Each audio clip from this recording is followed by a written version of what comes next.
20th century, and in the 1990s, we have to still go the same bullshit route that other artists have had to go to get acceptance.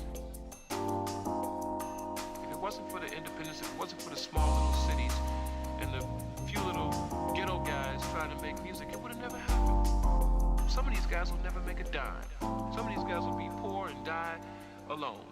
But in the process, they've been the true renegades. And the true rebels always walk alone anyway.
guys will never make a dime. But in the process, they've been the true renegades.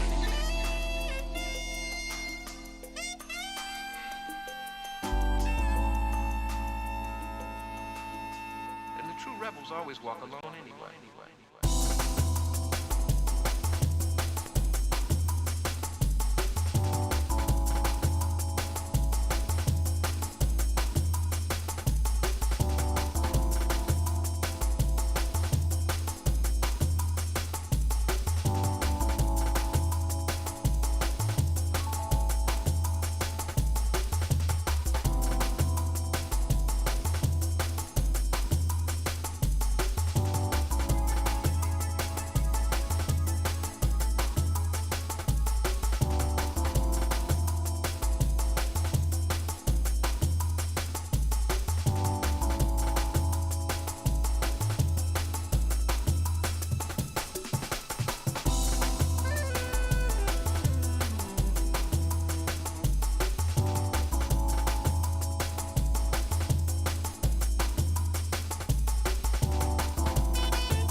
Good evening, everybody, and welcome to the British Boring Car Championship for rounds 7 and 8 from the beautiful Oulton Park Island circuit. We're just getting to the halfway point of the season now, and I tell you what, the championship standings get closer and closer every meeting. But before we get into that, as you'll see on the graphic there, I'm not alone in the booth tonight, and for the first time this season, and the first time in the championship's history, there's two of us in the box, but who better to get in than the voice of the British Touring Car Championship himself? David Addison is with me. David, how are we doing?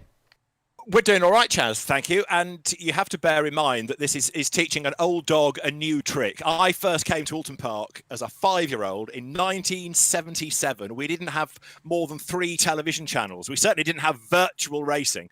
And here I am at my home circuit, virtually, with a whole new series in a whole new world. So I'm being educated all the time. And it certainly is going to be a brilliant night of racing for you, I can tell you that, mate. Don't you worry. These boys have been very entertaining so far this season, and I'm sure we're going to see the same again. We did mention the championship standings just a moment ago, and here they are for you, everybody. After an absolutely amazing performance in rounds 3 and 4 at Oulton Park, Dennis Melchett winning both of those races actually propelled himself to the top of the standings, and winning race 1 at Silverstone as well really did cement that for him, and there he sits at the top of the pile. David Waldock is in second place at the moment. He is actually the highest placed driver in the series not to take a race win. Jack Werrell, winner of race 2 in Brands Hatch, so the second round of the season, as both Nodaphone cars won there. He sits third with 6 points. Behind him is Josh Rayfield. Tom Jacobs had a bit of a tough time at Silverstone and he's dropped down a little bit, but he's going to be hoping to be back up there at the moment. He's actually top in practice as things stand. And in 6th in the championship, Matt Draycott leading the mediocre Cup for Independents in 6th place. Chris Coughlin, Steve Burke and Ben Lambert, his competition down in 11th, 12th and 14th. So he's going to be pretty confident at this point, isn't he, David? I mean, having that much of a gap in a championship of so few cars must be quite a confidence booster. It should be, shouldn't it? But now we're going to see how well he can adapt to Oulton Park, because he's not been outstanding in practice. He's, 4th in the time, so he's got a little bit of time to find when we get to the qualifying session itself. But it's a good cushion to have. What he needs to do, really, is try and score better in that feature race where there are more points on offer. So it's all very well being the star of the show in the first race, but for the championship, you want to be doing well in that second race where there are more points on offer. Keep banking as many as you can in that second race. Yeah, definitely. You've got to really play it safe with the features because, like you say, more points being available there. We've seen that just one good result in a feature can completely turn someone's championship around. I mean, Jack Werrell, for example, we'll have a quick look at him now in the Nodaphone car, effectively David Leslie. There was a few moments where the in his sprint races, it wasn't looking good for him. It really wasn't looking good at all. And he actually managed to get the reverse grid pole in the second round of the season, and from there managed to just run away with it and just eventually go on and take the win in race 2. And it's the exact thing that you need to do, really. It's just taking the advantage of those moments where you can find yourself at the front of the field where you normally wouldn't. Well, equally, you've got a good spread of winners, haven't you, thus far, with Tom Jacobs, Jack Werrell, Dennis Melchett, 3 different winners in the first 3 rounds. Josh Rayfield having a win on the Silverstone International Circuit. So it does prove there's nobody running away with this, and it's going to be fascinating here, another new venue, to see how those stars within the championship get on. Now, what have we got left in terms of practice? Only a couple of minutes and change as Jack Werrell heads down towards Lodge Corner. And Jack, at the moment, is a long way back, isn't he? 14, so he's got to get a wriggle on here somehow. Yeah, he needs to sort it out. He's shown that at certain tracks that he's really got the pace, and then at others he's not quite got it. He's just got Morgan Butler behind him on track there. Morgan, a little bit of damage to the front left, so he's obviously been pushing it hard. We have Jake Sanson in the field this evening, everybody, as well. Jake is the first wild card to take to the track this season in the, I'm not going to say wonderful-looking Lee Brooks homage, I think. I don't really have the words to describe that car. I mean, on the Honda, it looked brilliant, I won't lie, but on this Jetta, I don't think it's very complimentary, do you? I'm not sure whether it's the livery or the car. You can't polish whatnots, can you? So it doesn't matter what livery you put on a Jetta, it's still a Jetta underneath. However, I have a suspicion that Jake, in his inimitable style, will draw attention to himself, aren't you? I imagine so. I don't think it'd be Jake if he didn't, to be fair. No, I'm you're right. I'm expecting good things from Jake in this one. And, The only downside is that if he's expecting to be interviewed, don't forget Oulton Park has a curfew. So Jake might not be able to cram in everything he would otherwise want to tell us. However, he is getting nearer to the pace. Initially, in this practice session, he got a taxi to get to the pace. He's now 2.6 seconds off the top time. So he's narrowing the margin, isn't he? Bit by bit, he's chipping away at it. He's chipping away. Someone that's chipping away at his suspension, by the look of it, is Josh Rayfield, absolutely hurling the Team Netcode car into the beautiful chicane that we know and love at Oulton Park. But that is one thing that we've noticed this season, and the guys have all told us about it time and time again. These jetters love a bounce. The suspension is so stiff in them. You do see them. I mean, there's been moments where my brother actually showed us some footage from pre-season testing where he hit a curb that hard that when the car got a wobble on and really bounced, he actually had all four wheels off the ground at one point, and you don't get a lot of traction when that's happening, do you? This is true. Yes, it does tend to slightly interrupt the flow, rather. And Michael Blake is worth watching, though, or he was until he pulled off. But he's just had a wild old ride at Cascades. And now, why is he pulled off? Is this because the laundry bill has suddenly attacked him? That was a big moment. Either way, the lap is aborted. And so Michael Blake peels to one side. Carl Jacquelet goes through. He is to be found... where? Fifth fastest. In fact, his last lap was a personal best, and he's now bailed. So they're all just giving up. Exactly. Anybody you find bails out of a lap. Jack Werrell, where is he? 14th. He did a personal best last time in the Vodafone liveried car. Now, it's the kind of livery to have around here, because when in 1999 the British Touring Car Championship ran on the Island Bend circuit, 2 pole positions went the way of the late David Leslie. So Jack Werrell, you could argue, has chosen the right colour scheme, but then he's bailed from his lap as well as we get to the end of the session. So now it's a case of put all that in order, come up with a grid ready for race 1, isn't it? Well, they're just going to smack it out now for qualifying. They're actually... I always forget this now, because sometimes in iRacing you have moments where the drivers can go through each other, as we're seeing beautifully displayed here by Jack Werrell and Chris Coughlin. Sometimes they do make contact with each other, and I don't seem to know the theory why, but I think that these two are going to put on a bit of a show for us here. No, they haven't split up yet, or rather, yes, they have. I thought they were going to try and get away with that for an entire lap there. I've seen it happen before, and it's quite a talent to have to be able to manage that, but not the case here. Ben Lambert, he is in the Paula Cook replica livery, which, strangely, out of all the liveries that I did for this one took me the longest to do, because getting the colours right and getting it all matched up properly to try and do that livery some justice. I mean, let's face it, it's not done it a massive amount of justice, but trying to get it there, it took a bloody long time, to be honest with you. And Rob Lundgren, by the way, a bit of an update. Rob is now in the session. He was having issues before getting in, okay. But he is now with us, so we have a full 17-car grid for this one, so we should be in for a cracker. Excellent. And of the top 2 in the championship then, Dennis Melchett, David Waldock. David Waldock, number 7, we saw hit the track. There is Steve Burke, who does real-world racing as well as sim racing. And David Waldock out of Druids then, double apex right onto the power underneath the vehicle bridge down towards the Lodge Corner, on board with Waldock in the Might Just Fit entry. And although there's traffic ahead, he's not going to catch it imminently, but the downside is he might get caught up in all of this going through Old Hall on his first flying lap. So traffic management, even with only 17 on the circuit, is going to be important here. Oh, definitely. It's a narrow circuit as well, and there's not really many opportunities for people to get out of the way around here, because if you're going to be on it on a lap, as he really steps the tail out there, he runs a bit wide. I'm not quite sure whether that would have invalidated his lap time or not. He seems to be sticking with it, though, so we'll have to just keep an eye on him and see whether that does change. But he's got his teammate Michael Blake behind him, and to be honest, as Chris Coughlin goes on the agricultural route there. I know that the countryside in Cheshire is very pretty, but he's not trying to. He's not meant to become part of it, Chris. I was just going to say, though, that Dave, he really needs a win tonight. He's not won a race in the championship yet, and yet he's still second. He's finished second in 50% of the races this season as well, so we know he's got the pace to do it, but he's just not quite got there. And to be fair, it's often the story in a series like this, isn't it, where it's so close and competitive that you don't always see some of the quicker guys getting the wins early on in a season. I mean, look at 2000. Anthony Reid didn't win until I think it was like the 15th or 16th round at Donington, and yet he was still in with a fight at the championship at the end. Yeah, think back to recent times. Colin Turkington 2 years ago had a dreadful Donington, didn't score a single point, and still won the championship with a race to spare. So depends on how you string it all together. What's interesting about David Waldock is that he's had the good results in sprint and feature races. It's been a real sort of pick and mix, as you say, across 50% of the races. So those second places have come in some sprint, some feature races, and it proves that he can be a pace setter no matter what the distance.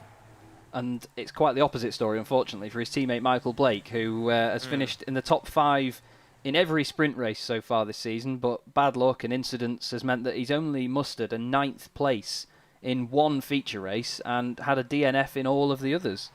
And I'm hoping that he's got a bit more luck on his side tonight. I mean, a narrow track like Oulton Park doesn't really offer itself up to many second chances, but he's top at the moment then, a 135.779, and the closest guy to him at the moment, David, is nearly 6/10 off, so it seems that out of all the banker laps you could get in, it's a good one from Michael. It works, doesn't it? And this is a guy that's 8th in the championship, so he does need a good evening in order to get himself back into the title race here. And 6/10 is a decent margin, as you say. So Michael Blake might just fit, looking good. I suppose in terms of evenly matched drivers, look for Nodaphone, don't you? Tom Jacobs 5th in the championship, Jack Werrell 3rd. So as a team, as a pair, those are the most evenly matched two, both in the top 6 within the championship. There is Jack Werrell, who comes down towards the Hislops chicane through Knickerbrook Corner. If you go back a long time, long before Hislops, there was a makeshift chicane put in there for one event, which was for Rallycross, when there were 2 Rallycross meetings that came to Oulton Park in the 1980s. And Jack Werrell then heads up Clay Hill, now towards Druids. And again, ahead of him, look, he's got the traffic. He is improving. He's getting up the order now. He's on the fringes of the top 10, but traffic allowing should go quicker again this time. Yeah, fingers crossed for him. He's really been putting the time in as well as Jack, and doing similar to me really in terms of trying to fit everything in with his very busy commentary schedule as well. Of course, son of Mark Werrell goes across the line. Waldock goes second, just 25 thousandths off his teammate, and Jack doesn't get a lap in there. It looks like that one wasn't valid. And Dennis Melchett, well, surprise, surprise, his 100% pole position record at the moment is not going anywhere by the look of it there. Nearly 4/10 faster than Blake. Right livery, you see. Good livery, good car, the Volvo S40 of its time. So replicating Rickard Rydell. Dennis Melchett then comes down now through Cascades, and with a time, as you say, over 2/10 quicker than anybody else, looking mighty impressive indeed. However, this lap's going to get spoilt because not only is there traffic ahead, but he's also got one of the Team Netcode cars having a wobble in front of him, which therefore gets even closer and is off its stride going over hilltop now. So Dennis Melchett, it's a good job he did the time when he did, because I think this lap, because of all the traffic ahead of him, is about to unravel. Yeah, definitely. It's one of those things. I mean, round Oulton Park, I know some of these guys say that they feel quicker, and they often are quicker when they're following a car in front. Oulton really isn't a track where you can improve times by following somebody, let's face it. There's a lot of corners that depend on you having the momentum and having a good run in, a good run out, of course, as well, as you do with most circuits. But Oulton is really, it's just so vital around here, because you can't sort of run wide or take a different line through most of these corners. It really is a very one-line circuit, isn't it? It is, but it is somewhere that bravery is rewarded. You've just seen an example of that at Druids, double apex right, and it's a narrow circuit relative to other venues. There's limited runoff area. Just ask Russell Spence at Lodge Corner, for example, of the season in question. So it's a circuit that rewards the brave. Good, smooth drivers get away with it around here. It's not a place to be erratic, and that could be fascinating to see how people pan out this evening, if they are going for broke or whether they're going to go for points as we get to this midpoint of the championship. And that's it. Having said that, sorry, go on. I was going to say, having said that, Dennis Melchett is the fastest. He had an off on his last lap. Tom Jacobs is still second. Michael Blake doing a good job for third. And Robert Lundgren is the slowest of those that have done a time, because Chris Coughlin, what is he, 11th in the championship, and wildcard Jake Sanson, there is Chris Coughlin, yet to do a time, those two. Yeah, I'm not quite sure what Chris has been up to yet. He had a little bit of an off earlier outside of Cascades, but he's not managed to string it together yet. It's good to see Tom Jacobs back up there as well. I mean, he had an amazing battle with the two Might Just Fit cars at Silverstone. It was like he was being bullied by the pair of them, but honestly, some incredible racing. And Derek Robb as well. I mean, Team Jane Fonda, he's actually just pulled off the circuit, so we'll go back to Chris Coughlin. But Derek had a bit of a rough ride at Silverstone with a really good qualifying performance, but some incidents here and there, and didn't get as many points as he probably deserved. But he's really showing that he's got the pace in qualifying, though, to be amongst it, because at Brands Hatch, when the season started, we had a lot of pre-season testing there, and I mean, he won't mind me saying that he did struggle to get on the pace of some of these other guys. But he's back up there now and doing a good job. We've got the two dodgy MOT cars in the midfield as well, Andy Fox and Niall Crowther. Those guys, since it got announced that these two were teammates, because don't forget everybody, the teams were completely randomly drawn as well. It's not like these guys get to choose who their teammates are or choose which team they got to drive for. It was all completely random at the beginning of the season. We had a beautiful little presentation with spinny wheels and all sorts of rubbish on it. And as soon as Andy and Niall got drawn together, they've hit it off and they've been sharing the banter across all the Discord, and just honestly, they give each other so much stick. They're definitely like Alan Menu and Anthony Reid. Never ending. But Steve Burke as well, actually, by the way, top independent at the moment, and it seems that Matt Draycott's reign of being top independent at almost every meeting is slowly being reeled back in here. Now, you've got a teams championship as well, haven't you? Yes, there is. And that, to be honest, is as close as it could be. Nodaphone, Tom Jacobs and Jack Werrell, they lead it at the moment on 92 points. There is the pair of them. Tom, I think, trying to help Jack just improve his time a little bit by showing him some of the best lines. Might Just Fit, which is Michael Blake and Dave Waldock, are only 1 point behind them on 91 points. And then only 4 points back is the Ericsson Hitters team with Dennis Melchett and Rob Lundgren. So it's incredibly tight at the top of that one. And Michael Blake argues that if he hadn't have had as much rubbish luck in these feature races, Might Just Fit would have been really, really up there in the championship, and I think he's right. Well, if things stay as they are, Ericsson Hittas is not in for a good night, because although Dennis Melchett is at one end, if you like, topping the times, that team almost bookending this, because Robert Lundgren is the slowest of the 15 that have done a time. There's only Chris Coughlin, who we've seen, but he's not yet done a lap time, and Jake Sanson, who is being remarkably anonymous in this. They've not done a time. So of those that have been out there, the Ericsson Hittas cars, they're bookending the order, aren't they? Top and bottom. Yes, yeah, they've done that in a couple of meetings as well so far. So it's I'm not sure how much Dennis's back's going to be hurting by the end of the season, but he's certainly carrying the team a little bit at the moment. But Rob's having fun with it all the same, and that's what the championship was devised for it to be entertaining and fun for these guys. But we all know that deep down, once they get into the session, they're going to be very, very serious about it. I know my brother has been as well, and I've not seen him as serious about any racing series as I've seen him about this. Well, he's not doing badly, is he? He's ninth quickest, Matt Draycott, so ninth fastest, and he's at, what, 9/10 off the top. So, yeah, there he is, out of Druids, in the Arena Russell Spence livery that was carried on the Renault Laguna, the airborne Renault from the part of the circuit that Matt's coming to now, when Russell Spence went straight on. He's probably got PTSD as well going into that. We've had a comment, by the way, come in on the YouTube channel, and I think it's quite valid. But I know that you don't like being called Dave, and there it is. It's out there in the open for everyone to use. We are Chaz and Dave. I hadn't thought about that. You're absolutely right. Yes.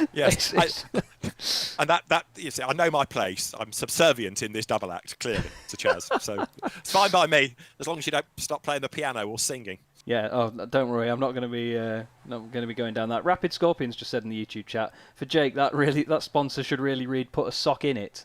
Never mind, sock it. I think Scott's right in saying that. Yes, I totally agree. Yes. Yeah, big fan of that. That's a good one. But we've like you say, what line is that, Sanson? Good grief! I mean, it's not a karting honestly, circuit. I know. Considering he lives down the road from Oulton Park, you'd have thought that he'd have a vague idea which way Island Bend went. That was a perfect line for a hairpin at Knock Hill, not for Oulton. Good Lord. I wish iRacing would do Knock Hill, actually. That would be hilarious to see these things go around there. And I'm sure that there'd be many strange concoctions. There'd be a lot of people doing probably 5-hour, 6-hour GT races around there, and it'd be never ending. Andy Fox has just jumped up to 5th place, by the way, just displacing Derek Robb in the Team Jane Fonda car. But Andy, I mean, I was saying earlier that when I commentated on Andy in the Sim Racers World Touring Car Series, he was quite often a backmarker. He didn't seem to have the confidence, but he's come into this and he's absolutely come alive. And like we were discussing earlier, it's such a level playing field. I mean, some of these guys have been qualifying second row of the grid in most races, and then the next meeting you go to, you'll find them 15th, 16th, and it's very much like the British Touring Car Championship in that way. You can just put all the names in a hat, throw them in the air, and whichever one hits the ground first on pole, isn't it? Pretty much, yeah. I mean, one of the beauties of the championship, certainly for the last 3 decades, has been how close it is. Go back to the multi-class era, it was a little bit different, even though they would be competitive within their classes. Yeah. But yeah, exactly as you say. Now you can throw a pocket handkerchief over the leading 5 rows on the grid, and pick a winner from that. And here, they've got to survive Old Hall. And then, if they get to Island Bend, they've got to survive that. So you've got 2 big pinch points on the first lap that can really sort the order out. If you can get through that and you can survive it, you could finish quite well. And I think Dave Waldock's going to be happy that he's driving what is effectively the 1999 Ivan Muller Vauxhall rather than the 2000 one, because in 2000 Ivan had some pretty tasty moments at the Island Hairpin, it's safe to say. He got sandwiched by Plato and Rydell in 2000, and it was, not the safest of rides, but fortunately for Dave, he's had a really good championship so far. But being 5th, as Andy Fox, to tell you what, actually, we just clicked away from him. He's gone up to 3rd now, so he's really, really flying. He's just finding more and more pace, although that was a bit of a questionable exit of Cascades. And he's only 7th in the championship, isn't he? So he's not, with all due deference, somebody that you would anticipate to be necessarily bang up there. But as you say, second row of the 1x1 grid here, looking good. And he's got the inside line for Old Hall Corner if he stays 3rd on the grid. How much more of qualifying have we got left? And can he improve again on this next lap? I think we've just got over a minute now, so we'll have... I reckon he'll have one more chance to get this done. And... I don't actually know whether he'll make it round in a minute. Well, he's gone wide there through the chicane. That's not going to help the tyres over the course of the last lap. Still no lap from... Yeah, it's going to have absolutely done it, isn't it? We've got Chris Coughlin still not set a time yet. Jake Sanson has set a time. It was a 1:38.25 is his best, and he's 2.8 off the pace. He's only a couple of tenths off Rob Lundgren, but then there's a second gap to Ben Lambert just ahead. So... There has been a couple of sort of splits of some of these guys a bit further down the order, like a couple of groups of them racing together so far this season. But it seems to change who it is each time, and I think that's what makes it even more interesting. Why is Chris Coughlin not going to lap in? We seem to have seen him regularly, but the lap has never come with a time. What's been going on, do we think? It's easy to get an incident point around here, and every time you just dip 2 wheels off, it will invalidate the lap completely. And whether it be on the inside of Druids, the outside of Druids, it's very easy to do. Michael Blake just in front of him then is coming into the final corner now, and it's a very challenging corner itself because it's a blind exit, so you have the confidence to push the car on the throttle, and that, my friend, will be an incident point. So that will not count, I don't think. We'll have to see whether Chris manages to register a time in the end. Cross the line they go. No time for Michael Blake. And there you go, Chris Coughlin, 9th. 9th. 9/10, sorry. 11th, yeah. I need to work on my reading skills a little bit.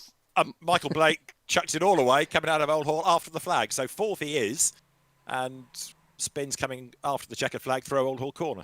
Rips the handbrake. Nice bit of fun to do in these cars. Obviously, front-wheel drive, rip the handbrake, floor it, you're fine. Absolutely fine, as we've all seen before. This is Dennis Melchett, championship leader, and it doesn't look like, unless Matt Draycott can pull out an absolute cracker here, he's just behind him on track. It looks like Dennis... Has that been known? No. No. He won't mind me saying that either. He's been quick, though. He's been a lot quicker than I expected. Oh, Dennis runs wide as well. I don't think he needs to worry about improving because he's 2/10 clear at the moment. Qualifying king remains qualifying king, it seems. We'll just have a look. Draycott comes out of the final corner now then. And this is going to be his final chance at improving. 10th place isn't really where we see him on the grid. Has he done better? No, he has not. So... looks like we're going to have him down in 10th place. Steve Burke, the highest placed independent in that one then. As the guys now just cycled round. The session will just tick over for another minute and a half, but quite close in the midfield though there, David. I mean, 2/10 to Jacobs, but then half a second covers the top 6, so those guys are really going to be close together if they keep that up through race pace. And one that was quite impressive in all of that is Derek Robb, who is 6th fastest and just got on with it, didn't he? He didn't really do anything to draw attention to himself. He's only 10th in the championship, but 6th on the grid. Not a bad effort at all, that. As I say, just keeping out of trouble, getting the laps in a pretty understated way, but he's put himself in a good spot, I would say, going into the sprint race. Definitely. As long as he stays out of trouble with the guys ahead, they do like to get their elbows out on the first lap from what we've seen, and I imagine that even though this is the narrow Oulton Park that we know and love, it's not going to change anything about the way these guys approach it. If anything, they're going to be more aggressive as the guys do then disappear, as they do at the end of that one, and we get the grid for the first race of the night then. Dennis Melchett, pole position alongside Tom Jacobs, with Andy Fox taking 3rd just ahead of Michael Blake. 2nd in the championship, Dave Waldock is 5th, then it's Derek Robb. Then we have Steve Burke and Niall Crowther. Josh Rayfield and Matt Draycott round out your top 10. They have Chris Coughlin and Morgan Butler just behind. And then the last a couple of rows, sorry. Carl Jackalette 13th, Jack Werrell 14th. Ben Lambert is 15th, just ahead of Rob Lundgren, with Jake Sanson, the wildcard, 17th on the grid. And we'll reload the overlay because it's done that thing again that it absolutely loves doing to me, where it stacks everyone's names together, as is the wonderful world of technology. But a nice, it's quite a nostalgic looking grid from here, isn't it?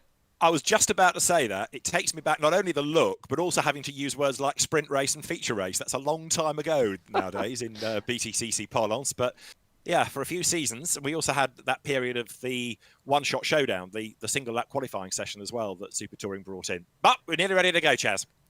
And they're away. The lights are out. Oh, it didn't look like Dave Waldock moved there. He's just lost a couple of places on the right. Look at Andy Fox coming through the middle. He makes a little bit of contact with Tom Jacobs. Michael Blake's going to try and come down the inside as well. And Tom Jacobs leads into turn one. And Dennis Melchett just lost 2 places there by not really doing anything too dramatic, David. It just dropped it, didn't he? Dreadful start by Dennis Melchett. Flies on the back of his crash helmet after that because he went backwards rather than forwards. But he's on the attack now, down the inside, going into Cascades. He's got 1 spot back then. So from pole position, Dennis Melchett gets second. We've got 1 or 2 running wide coming out of Cascades. That had a sort of Draycott-y feel to it, that, didn't it? As they came onto the straight down towards Island Bend. And Melchett is at the escape road. He's in the tyres. He's got some front damage. Whether he was pushed or whether he fell, we'll wait and see. But either way, he's gone from the front to the back. I think it was Andy Fox just gave him a bit of a nudge there on the way in. I think Andy was just a little bit later on the brakes, and that just pitched the car to the left. But Tom Jacobs is now going to be very happy about that. He's the one person that he always says he's worried about is Dennis Melchett. And now Andy's struggling with cold tyres as well at the start of this one. Runs a bit wide there. Michael Blake is third. And, well, you said Derek Robb was going to do well at the start of this one. And he's managed to stay out of trouble. And now he's up to 4th. Well, there you are. You see, you've just seen evidence of the keeping out of trouble bit. We had people running wide at Old Hall, running wide at Cascades, and making a complete mons of it down at Island Bend. So as Derek Robb goes through, he's put himself already 2 places up into 4th. Dennis Melchett is 17th. So he made a pox start. He got Island Bend wrong with a bit of help, and so he's gone from pole position to stone motherless last. 17th place. We've got others running wide, though, there. Look, coming out of Lodge Corner. Derek Robb goes wide. Steve Burke is on the attack. David Waldock tries to get in on the act as well. But at the end of that one, Tom Jacobs leads only just then. Andy Fox second, Michael Blake third and fourth, pretty much as everybody else. Yeah, it's just an absolute pile of cars going into turn one. Josh Rayfield all over the back of Dave Waldock there as well. Going down to Cascades, sorting this out is going to be an interesting little endeavour. Dave's got the inside. A little bit later on the brakes, gets it sorted just in the background there as well. That is Niall Crowther down the inside of Morgan Butler. He's into 12th place. Jack Werrell just ahead of them. And Josh Rayfield is still attacking Dave Waldock. Dave comes over to the left. Josh is on the grass. Is he going to get that stopped? I don't think he is. And he's going to join the Dennis Melchett racing line around there. He rips the handbrake for a bit of style. Just kisses the barrier. But he's gone and lost them places now. And Derek Robb is down to 7th all of a sudden. And here's a sentence I've never found myself using before. Jake Sanson has gained 3 places. So partly by everybody else committing Harry Carey, Jake is up into 14th spot now. Josh Rayfield then drops to 17th. Dennis Melchett is in 16th place with a huge amount of work to do. There is Jake Sanson as he comes now through his lots, keeping at bay Ben Lambert for the moment. So 14th and 15th they run. Jake's next target is Robert Lundgren, 13th, who now, of course, he's 13th at the championship as well, is having to uphold Ericsson Hittar's honour because his teammate is even further behind. And a big lose there going through Druids. And it's one of the Nissan liveried cars, and it is Jack Werrell drawing attention to himself and being elbowed out of the way as he tries to recover. Yeah, he had a proper big moment there, and I think that was Morgan Butler coming through and just giving him, I think, what's been described in the past as a braille pass. Just rubs down the side of the car. Rob Lundgren just ran a little bit wide there just behind, but he's not going to lose too much time. Out the front, though, Tom Jacobs, he's only got a 6/10 of a second lead over Andy Fox, and I suppose Andy is inspired by his practice race win that he had on Tuesday. He's going to be chasing after Mr. Jacobs as hard as he can. Tom won the first round of the championship after Dennis Melchett went off of his own accord at Brands Hatch at Sheen Curve. Blamed it on his dog as well. But the less we go into that for Dennis's sake, the better. But yeah, Tom is really hungry for that race win again. He knows he's got the pace to do it, but it's just keeping it in one piece throughout the whole race. Well, Andy Fox is lapping quicker. His last lap was 2/10 faster than Tom Jacobs, so it's game on. David Waldock, in the meantime, has got himself onto the back of Steve Burke. This is 4th and 5th. And remember that this race is 15 minutes, not a set number of laps. The flag comes out the first time. the leader crosses the line once the 15 minutes are up. So David Waldock now looking to try to bag 4th place. Steve Burke having one of his best showings. And this is on board with Waldock on the climb up Clay Hill. You can just see how it doesn't feel that fast in these cars, but time does fly by when you're door to door with people. And because of the sort of slower nature of these cars, you can think about your manoeuvres more, really get on with it. These guys do have to be very careful, though, because there is an incident limit around here as well. So they have 15 incidents they can get before they get a drive-through penalty, and then 25 and they're disqualified from the race completely. The amount of lock that Waldock's putting on there, I tell you what, I don't wish I was his front tyres. Oh, Ben Lambert's had an issue, by the way. Let's have a look at what's happened here. This will be down into the Hislop chicane, won't it? It will, and there's an effort being made up on the inside further up the road, and Lambert gets sideways and headbutts the tyres, and probably got a bit of help from behind in all of that as well from Josh Rayfield. Yeah, I think he it's certainly second hand now. That's not clean diesel by any stretch of the imagination. But the battle for the lead is hotting up a little bit here, and Andy, again, he's just gone another 10th quicker that lap. He's just chipping away at this lead. And with just under 10 minutes to go, that's all he needs to do. He doesn't need to rush this now. It's not a big gap that he has to make up. Jake Sanson's doing some rallycross off the exit of Cascades, but I'm sure Jonathan Palmer won't mind. But yeah, Jacobs at this point, David, I mean, thinking about the pressure that he's going to have from behind, he's won races before when he's been under attack, but around here, stringing a lap together is a lot more difficult, so it's not really somewhere where you want to be chased, is it? It's not, but equally, you haven't got the width. It's not like Silverstone, for example, which is a wide circuit, or Donington, where you need to move the car around a lot more to defend. As long as you drive your line and don't crack under the pressure, you've kind of... You're putting the onus on Andy Fox here.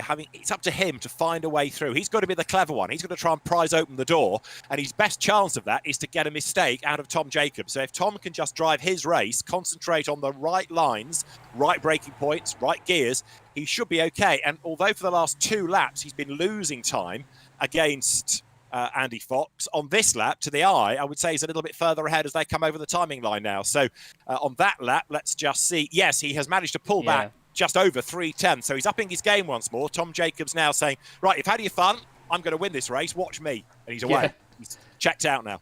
Definitely, and Steve Burke just did a purple lap as well, 1:35.63, fastest lap of the race. So despite being chased by Dave Waldock, who was only 1/10 slower than him as well, those guys doing very, very good lap times. Matt Draycott just behind them as well, actually. He's gained 4 places so far. I would say he was the biggest mover in the field, but that was actually Carl Jacquelet, who is in 8th place. He started 13th. He's gained 5 positions. But Draycott wants to go after Steve Burke here. He's going to be hoping that Dave Waldock can really close up on him just for that Independence Championship, because while Matt does have a large gap in there, it's not the sort of thing that you want to watch dissipate, is it? You don't want to see those points dropping. No, you're absolutely right. So he needs to get a wriggle on if he can, because like you've said, the clock's ticking on down. We've got Ben Lambert into the pit lane. Dennis Melcher's update. He's 14th now. So 17th he was, 14th he is, but he's still outside the points. So the championship leader is staring at a pretty bleak result. There he is. He's inching up onto the back of his teammate, Robert Lundgren. So the Swedish driver ahead of the German driver. Dennis Melcher then with, what have we got? Pretty much just under half the race to go still. He might get himself into the top 10, but it's a big ask because the gaps have opened up. That said, if he can get past Lundgren, the next gaggle of cars might just start tripping over themselves as this battle rages on. He's got a bit of time to make up, but then he'll get 4 of them, and there they are in one hit, maybe even 5 in one hit. So if he can get past his teammate, he might just be able to get in and amongst this battle before the very end. Yeah, definitely, and he's going to be seeing this in the distance, just brewing and thinking, go on then, boys, get the elbows out, knock the wing mirrors off, and put it into the scenery. However, I know that a lot of these guys are going to be taking this very patiently now. Morgan Butler is right in the thick of that one, and Morgan's not scared of a fight either. You can see him moving around a little bit on the back of Niall Crowther's dodgy MOT car. Niall puts his nose down the inside. The first 2 in that group just running a little bit wide on the exit. Oh, sorry, on the entrance to the corner there. Going a little bit deep. Jacquelet is the cork in the bottle. As soon as they can prise him out of the way, they are going to come flooding past. Look, you've got Coughlin trying one side and then the other, and there is the mistake from Jacquelet because he's going to go a little bit wide coming out of Island Bend. He just got across the line in time there. He's able to move back, just regrouped, But that was the first sign of the mistake coming. So the pressure is now starting to tell. At the back of this little group, there's Jack Werrell, and he's on his toes. Look to get up the inside of Morgan Butler, but they're being caught. Werrell goes through, but he's on the outside line for the second element of his lops. He's on the inside line for Knickerbrook Corner. He should be able to get the place here. But while they're squabbling, away off there, look, as well goes Crowther. That brings Lundgren into the mix. It brings Melchett into the mix. They've gained one place courtesy of Niall Crowther, who nearly had to pay to get back in there. He ran so wide. And a consequence of all of that is suddenly Melchett's up into 13th place and he's on the back of Werrell. Points are now not out of the question. Definitely. And the thing he needs to think about now is the fact that even though Tom Jacobs will get a win in this race, or might get a win, he's on his way to do it anyway. If he does do that, he's only going to get 10 points as opposed to the 25 he'd get in the feature. Jack Werrell has a bit of a moment there. Whether that damage is affecting it that much, we'll have to wait and see. Looks like Lundgren is going to let his teammate through in the background there as well. So he knows that Dennis, he's cleared him easily there. He knows that Dennis is going to be on the mission now. And it's going to be just a case of seeing how quickly he can pick these off. But it's easier said than done around here. Jackalette and Coghlan still close together as well. Even though the guys behind have spread out a little bit now because of Crowther going off. They're still nice and close. But Coghlan just doesn't seem to be able to make any moves yet. He doesn't. And still, actually, that battle is good news for all those behind because they can still benefit from, I'll repeat it, this cork in the bottle syndrome that's being offered up by Carl Jackalette. Coghlan is stuck behind him. And look, the gap's coming down because you've got Butler, Werrell, Melchett. They're all starting to bring themselves back into the mix. So very shortly, I think Carl Jackalette's going to have another battle pack of 4 or 5 cars stacked up behind him. And we all know how horrible it is to drive when you're worried about what's in your mirror as well. And someone that's going to be not too bothered about that at the moment is going to be Michael Blake, just ahead of these guys. He's having a very under-the-radar performance in third at the moment, but again, good points for him. Steve Burke seems to have gapped Dave Waldock a little bit here, and he's going to be feeling a bit more comfortable as well now. Draycott, another one. These guys are all staying very sort of static at the moment. Same with Derek Robb in 7th. They've all sort of got their own space. They're not worried too much about what's going on around them. And as a sprint race goes, which is usually more frantic, that's the sort of perfect race you want. It's just an easy bank of points, isn't it? Absolutely. Tom Jacobs' last lap, personal best, and he's another 4/10 up the road over Andy Fox. So what was hundredths of a second earlier is now 1.26 seconds. So Tom Jacobs, I think, has got this one in the bag now. But from Andy Fox's point of view, 7th in the championship, points are going to be valuable. And Michael Blake, although he's close, he's not close enough to think about making a move. So the top 3 have sorted themselves out here, barring any mistakes in the remaining, what have we got? Just over 3 and a bit minutes. And it's once you get into that second half of the race, it just flies by. It's crazy. You get to the 7.5 minute mark and you think, wow, this race is a long one. We've got plenty more action to go. And then all of a sudden, you're on to the penultimate lap. Jack Werrell looking to the outside of Morgan Butler here. Maybe he's going to go for a cutback. Chris Coghlan just hits the back of Jackalette there under brakes as well into the island hairpin. And Chris has gone way off the circuit. Where has He Chris has. gone? Oh, he's on there he is. tyres. He's in the tyres. He's in the old Fulstons now Britain chicane. You've got to work really hard to get it wrong to go left coming out of that corner. Anyway, that's what he did. Let's have another look at this. So he's on the back, going down towards Island Bend. All of this, don't forget, has just helped Dennis Melchett. He was 11th, so he's gaining even more ground. And why does he turn left? I'm not quite sure what's caused that there. Whether he's been handed a drive-through penalty or something, and it might have been because it might have got his incident limit up to the 15 that he needs before he has to come through a drive-through, but not sure why else that would be. It's really close between these guys, though. Carl Jackalette now. Jack Werrell has overtaken Morgan Butler. We'll have a quick look back at this as well. Oh, he's just got the run in towards Druids, and I think Morgan too close to the back of Jackalette. Maybe Jack's just going to poke his nose down the inside once the doors open. A little bit of contact, and that's all Jack needs. No second invitation there. And that was nicely done. It was. And while they're busy squabbling like this, Dennis Melchett is nearly with them. Carl Jackalette to the pit lane now. So that means Melchett's in the points. And Carl Jackalette, after what had been a really good defensive drive, it now seems to end in retirement because he's down the pit lane with just a lap or so to spare. Yeah, I think that may have been a drive-through. I think he might have just got to the incident limit. We did say it was going to be harsh around here.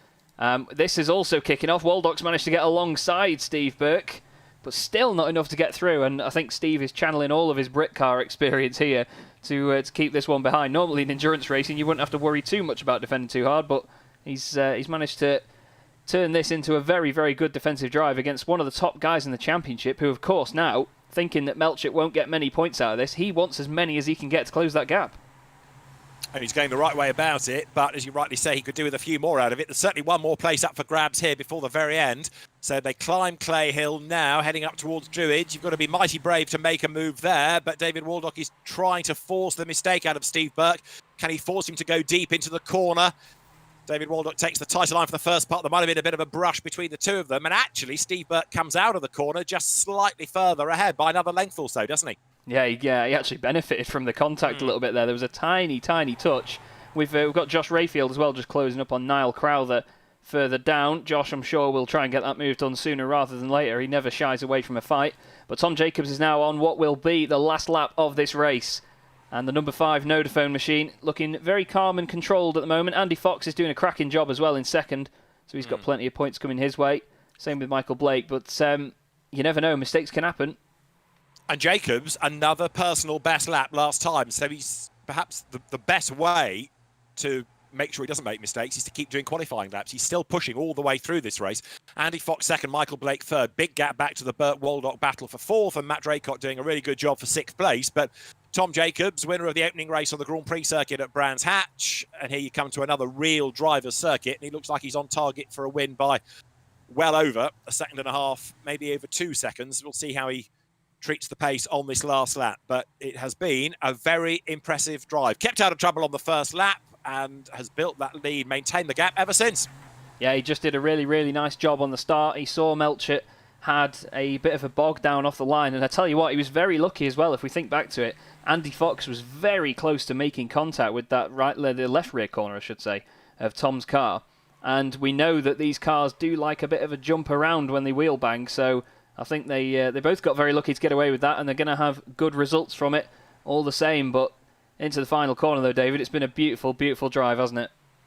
Absolutely faultless as far as we've seen, really, and all he's got to do is hustle it up Deer Leap now. Tom Jacobs then, he's going to win the 7th race in the British Boring Car Championship as he comes up towards the timing line. Checker flag is at the ready, and that is win number 2 of the season for Tom Jacobs. It's 2 sprint race wins, so he doesn't get the full haul of points as he would compared to a feature race, but even so, it is a win, and that is going to be a very welcome result for him after a barren few rounds. Andy Fox takes second, Michael Blake for the podium in third. And Steve Burke as well wins the independence class in that one. And a really, really good defensive drive from Dave Waldock there as well. Dennis Melchett gets 1 point for his troubles and he pulls the car over straight away. Obviously not happy with the result there. Morgan Butler and Jack Werrell had a good fight to the line as well. Only 0.4 of a second separating those pair. And I believe just coming around the final corner, Chris Coughlin in his damaged independent machine. Not around to remember for him. Jake Sanson finished in 14th place. And I think we're going to have Carl Jacquelet is just going to be the last one across the line in the Team Netcode car. That is seemingly a fan favourite livery as well, taking a little bit of a jab at iRacing's Netcode issue that they've had. And Carl, well, he's very clearly unhappy with that result. I think that's safe to say. But unsurprisingly, I mean, little moments where you can get an incident point here and there, it does get a bit irritating for these guys. And that's the thing with sim racing. I mean, you've probably seen it as well, obviously getting into it over the course of lockdown, that the sort of common phrase that gets used, and Jimmy Broadbent has coined it quite a lot, that the cars may not be real, but the racing is, and the emotions are to go with it, aren't they? Absolutely right. And again, you're right, I have been learning about all of this, and you talk to drivers and you realise how much they put into it. It's not just something to clown around with. You know, they're doing lots of test races, they're doing a lot of practice. Talked to a guy called Arthur Camera, who is the leader of the SRO esports series, and he was telling me about all the preparations that the drivers do in terms of wearing gloves, using their proper race boots, buying blue specs to reduce the glare off the screen, and all of this. You know, they're taking it deadly seriously, and that will to win, that desire to win, is as prevalent in this as in real world racing. Yeah, definitely, and that's the beauty of it. You know, a lot of people think that these guys are just playing a game and they don't take it as seriously, because sometimes you just need to dip your toes into it a little bit to find out how serious it is, and it's great that we do get that. Here are the results then from race 1. Tom Jacobs, your race winner, 1.7 seconds in the end. A really nice controlled drive, and it was to be said about the whole top 7, to be fair. Andy Fox, second place. Michael Blake rounds out the podium. And then you have Steve Burke winning the independent class ahead of Dave Waldock in 5th. More championship points for him. Matt Draycott 6th. Derek Robb, in 7th. Jack Werrell managed to get points in the end in 8th place. He actually started 14th on the grid there, as I do my best snake impression. 6 places gained. He was actually the biggest mover in the field. Morgan Butler 9th, and Dennis Melchett rounds out the 10 and gets the final point. Rob Lundgren just missing out there because of the fact that he gave his teammate the position, but needs must. Josh Rayfield 12th, Niall Crowther 13th. Jake Sanson on his debut finishes 14th, with Chris Coughlin, Carl Jackalette and Ben Lambert had an audio issue when he actually joined the session. So unfortunately that would have put pay to any progress he made there. But what we're going to do, everybody, as is tradition here in the British Boring Car Championship, we're just going to go for a break while we set the second session up, and then we will get things underway for the 25-minute feature race. We also have a pit window to bring in for this one as well. So anywhere between laps 4 and 10, these guys will be pitting. And what I'm going to do for you as well is just quickly generate the random grid. So we'll bring the results back up, and we'll get the reverse grid draw on. This is going to pick anywhere between 10th and 17th on the grid, or although it will be 16th in this case, as Ben Lambert was 7 laps down. And we have 13th, so Jake Sanson just missing out. Niall Crowther, actually lucky 13 for him, with Josh Rayfield alongside him on the front row. But that means, David, that Dennis Melchett is going to be 4th on the grid for this one. Well, that's the silver lining from the cloud, isn't it? So he just about scraped a point, but on that reverse grid finds himself, as you say, on that second row of the grid. So from there, he should be able to take a win, I would have thought, in the feature race, and that's going to be a very good way to round out an evening that started pretty badly. Definitely. Well, everybody, if you join me and David again in about 10 minutes' time, we'll bring you race 2 of the evening. If I get my words out, I'll put my teeth in as well. The British Boring Car Championship will be back with you very soon. Don't go away.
touch the sky.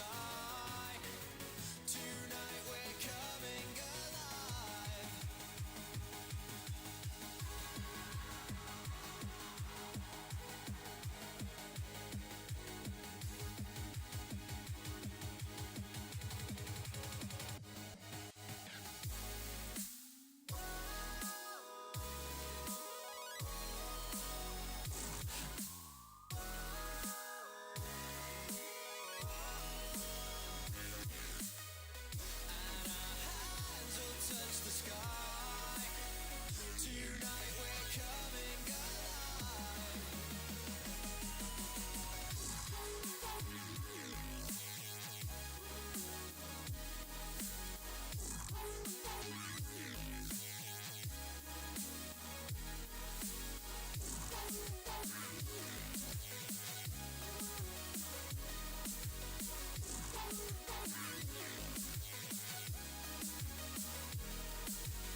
Welcome back, everybody, to the British Boring Car Championship for round 8 of the season here at Oulton Park again for the second race tonight, the 25-minute feature race. And you're back with Chaz and Dave in the booth. Chaz Draycott and David Addison here to call the shots for you. As your first proper race to watch this season, David, how did you make that first one? Excellent, wasn't it? Not as much damage as I was expecting, to be honest. And I think part of that is because we had the sort out at Ireland Bend on the first lap, and that broke up that leading gag a little bit, didn't it? So you were able to get, therefore, the likes of Tom Jacobs and Andy Fox and Michael Blake away, but some good battles behind. But yeah, I was fearing more damage, so well done to everybody for not turning it into the crash fest that one might have feared, really. It's very easy to do in sim racing. There are plenty of crash fests, and some of these guys are quite a fan. But, well, Tom Jacobs following on from that win in race 1, as we see the beautiful sort of late afternoon conditions that we've got here. He's top of practice at the moment. This is just the warm-up beforehand. We've got 2 minutes till we get things underway again. But for Dennis Melchett, though, it's going to be go time now. 4th on the grid for this feature race, and having only got 2 points. Oh, sorry, 1 point actually out of that first race. He's going to really want to get the 25 that are on offer now, especially after getting 1 point for pole position as well. He needs to really crack on here and get out early, I think, is the best option. Yeah, he needs the track to himself, doesn't he? And he needs also to not make a bad start because, I mean, yes, we said that there was the contact at Ireland Bend that was, in part, his undoing, but if he'd have made a better start, he would have been ahead of all of that and perhaps wouldn't have got involved in the strife. So, partly key to it is a good qualifying, but then having got pole position, if you can, get a better start. Be ahead of all of the dramas through Old Hall, through Cascades and into Ireland Bend, and then you're away and laughing. That's it. It's all about staying out of trouble. And someone that did get in a little bit of trouble in that first one that's been quick this season is Josh Rayfield. Now, Josh won the second race at Silverstone, much to actually quite a few people surprised, to be honest. I mean, he's been very fast, and absolutely, I think the word someone used to describe Josh is sendy. And to be honest, he's not really lit the world on fire for this round yet. You can see him flinging it into Cascades, bouncing around as the Jetta does, and it's a very Jean-Christophe Bouillon performance at the moment. Same can be said about Carl Jacquelet, who I believe got a drive-through in that first one. They have 25 incidents in this feature race, so a bit more that they can now spread out over the course of the race. 25 incidents or incident points? Incident points. If they have 25 incidents, I'm surprised they make it to the end. Exactly. Yes, just thinking that. It's going to be quite a short night for Sam, yeah. Definitely can be. Steve Burke, of course, took the win in the independence class in the first race. Doesn't get any extra points for that. The championship points are just overall. These guys don't actually have a separate championship standing or standings. It's not an individual thing, is it? These guys all sort of mix in with everybody else in terms of the overall championship standings, so it's just whoever ends up top of the pile in that one. And for the second time this evening, then, we will have a grid, and I'm going to fly through this one very quickly because, it's actually not reset itself. I'm going to fly through this one quickly because they grid up very fast for the race too. So we have Niall Crowther and Josh Rayfield, Rob Lundgren and Ericsson Hitter's teammate Dennis Melchett on row 2, then it's Morgan Butler and Jack Werrell, Derek Robb and Matt Draycott row 4, Dave Waldock and Steve Burt round 90-10, then we have Michael Blake alongside Andy Fox, Tom Jacobs is alongside Jake Sanson on row 7, with Chris Coughlin, Carl Jacquelet and Ben Lambert rounding out the field. But there is your pole sitter then, Niall Crowther in the dodgy MOT car. You can see his teammate just above him in shot there. And the Marshall's post in the background looking very barren at the moment. It is almost like a socially distanced race meeting. But keep an eye out for Dennis Melchett on the second row of the grid. The silver car with the blue windscreen banner. The lights will be coming on any second now. And the revs rise, not that you can hear them, anybody. The 8th round of the British Boring Car Championship is away. And it looks like a very good launch in the background for Michael Blake. Josh Rayfield hasn't quite get the overlap to Niall Crowther going into turn 1, although he might go down the inside and he's going to make it stick. That inside line so well preferred. And Josh Rayfield leads a feature race for the second time this season, but Niall isn't going to take that line down, I should say.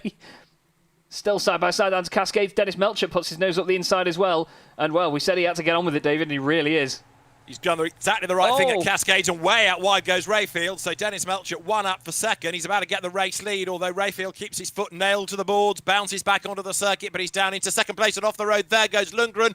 He was certainly helped into that, and that's a big off for him. You've got Draycott on the grass on the inside, and as they get through Ireland Bend, you've got there, look, the two Vauxhall liveried cars get themselves together, 3 wide going up over the hilltop. But out of all of that mess, Dennis Melchett, I think, has come out smelling of roses onto the grass there. Look, in the background goes Jake Sanson.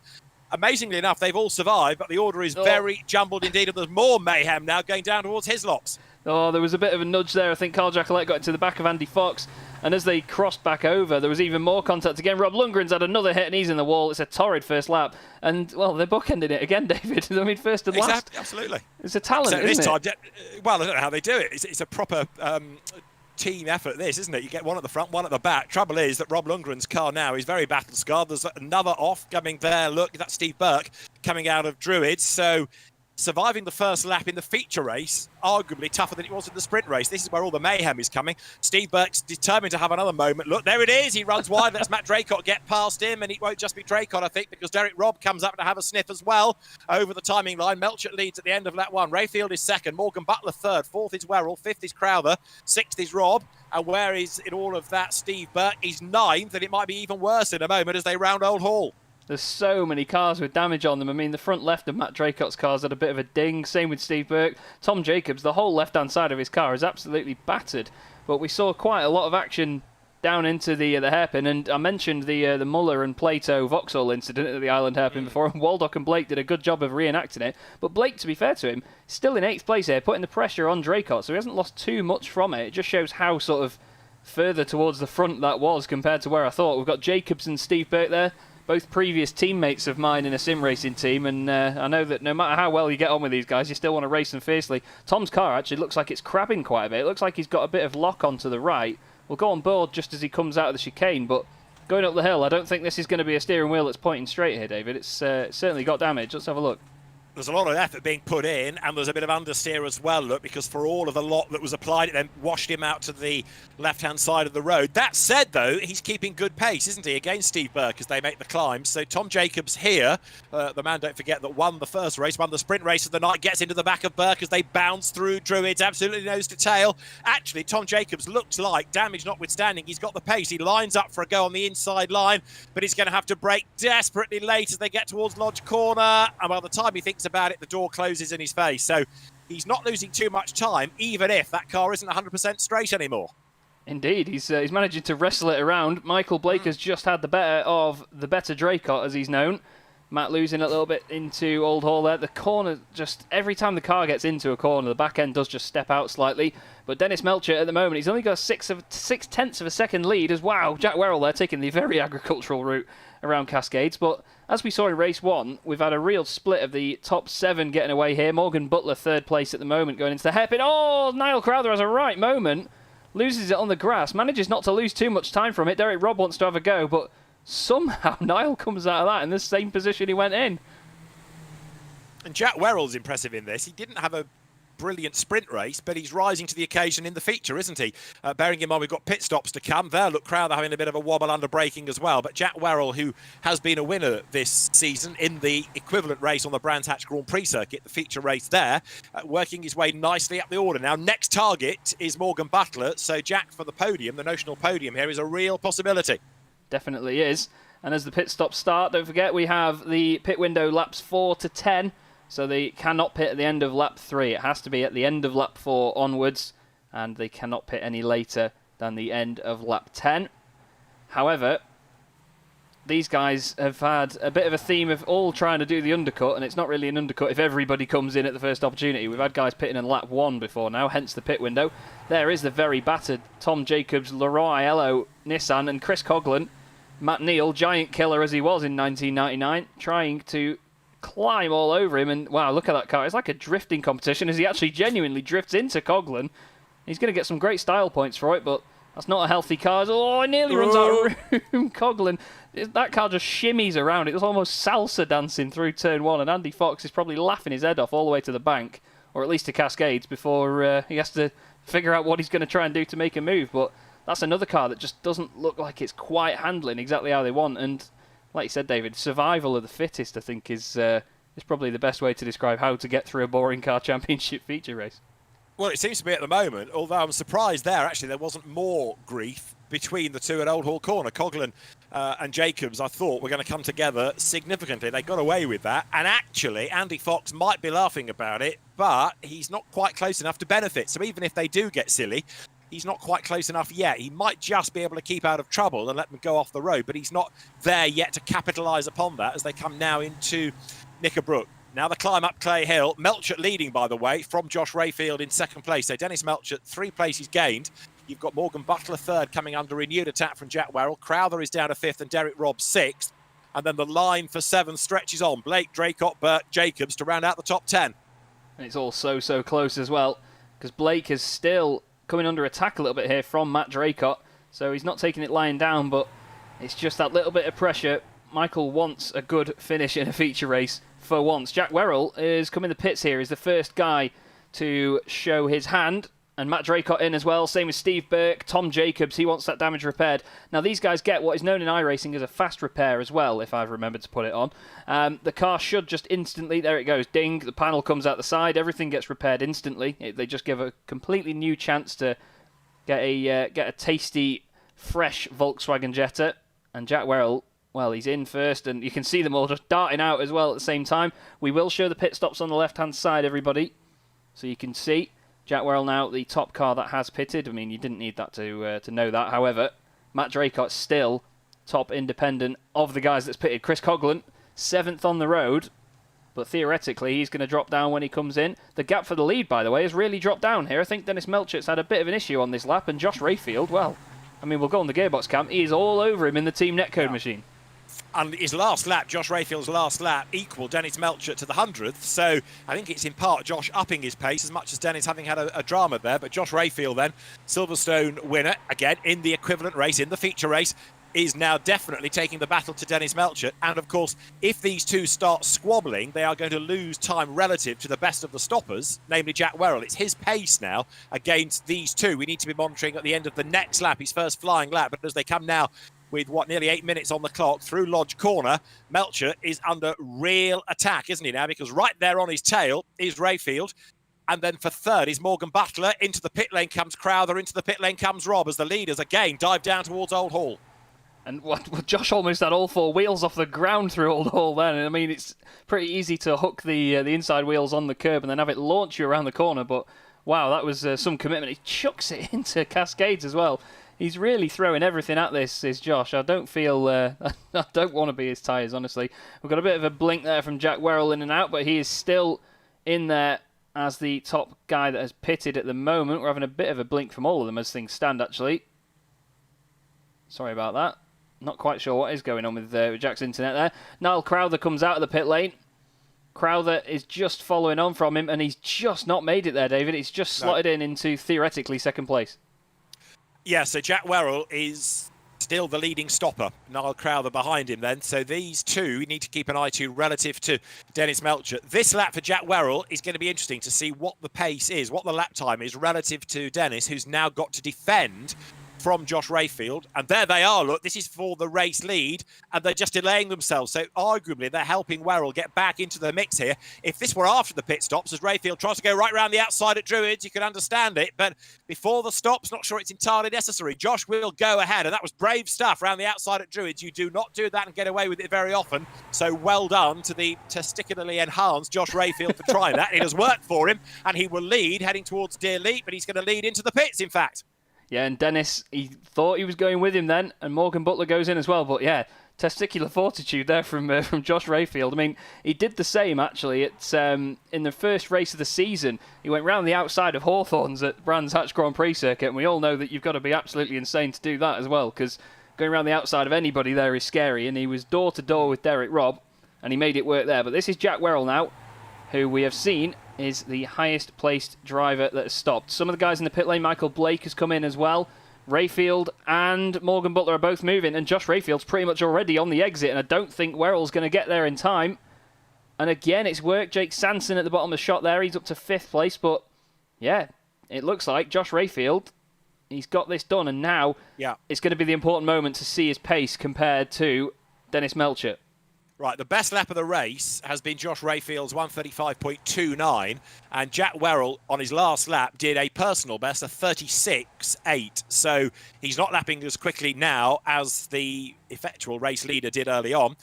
So it's still advantage Rayfield. Dennis Melchett is the spoiler in the pack. We need to put him into position after his stop, as all this could end in tears. Look, as Steve Burke tries to get into the back there of the Matt Draycott Arena Laguna liveried car, but the independent driver, Matt Draycott, fends him off, crawling all over the back of the pair. You've got Tom Jacobs down in 13th place and out of the points. And he's made a pit stop as well, hasn't he, Tom Jacobs? So he now needs some of the others, like your Coglins, your Jacquelets, your Sansons, to pit and let him move up the order, because he's not doing it on pure pace. Well, you say that, and I'm not sure why it didn't light up our timing screens purple, but he's actually done the fastest lap of the race last time round, a 1:35.28 for Tom Jacobs. So he's certainly putting the pressure on these guys in front and showing that he means business now, especially after having such a damaged car earlier, but it's not quite the way. Dennis Melchett then is in the pit lane now. Josh Rayfield is 26 seconds back from when he got in, but that's not going to be enough, I don't think. Oh, there's a bit of contact in the background. Derek Robb, Niall Crowther as well. Derek gets through, but we need to look back at this. Dennis Melchett coming out of the pit lane. Josh Rayfield has gone through. He's round the outside, and that is the race lead there, David. What a brilliant bit of performance there by Josh Rayfield. Nicely played. Not only is it the race lead, it's the race lead by 4-5 lengths. That's some gap, isn't it? I mean, that they were virtually nose to tail when they came in, and they are not nose to tail. Now we're back in race conditions. So, Dennis Melchett for second place. Now, what's going to happen for third? There is Jack Werrell, who is trying to find a way up the order at the expense of Niall Crowther. But while he's stuck there, and Crowther is stuck behind Derek Robb, so the Team Jane Fonda car hanging onto the lead in this little group, they are losing touch with the race leaders. And right now, with Rayfield having clear air between himself and the more mayhem, Matt Draycott has a case to answer there. Yes, getting into the back of who Michael Blake was. Had to be, didn't it, with a feature race. Honestly, he's going to be absolutely fuming. Not the best rejoin either, but he's going to be absolutely seething with that one. We'll have a look at what happened. I think Matt does put himself down the inside. He's quite far back onto the brakes. I know he wouldn't have wanted to make the contact, but it's the contact afterwards that turns Michael around as well that probably didn't need to happen, and that is probably the angriest man in the world right now, but one of the happiest men in the world. Chris Coughlin leading the race, and he's still not coming in here, and neither, Carl Jacquelet dives in. Yeah, Josh Rayfield, just to go back to him for a second, he's not having to defend. There he is, look, he's on his own pretty much. So he's got clear air all around him. He can carry on building that race lead now, whereas Werrell is still stuck in traffic. Dennis Melchett in second place goes over the timing line, so there's a second or so between the pair. Melchett now is the man that's got to dig deep, and that last lap isn't really a true representation because it included the pit stop. Now we need to be watching Melchett on this lap to see whether he can bring down the gap against Josh Rayfield. This is really the battle for the race lead now.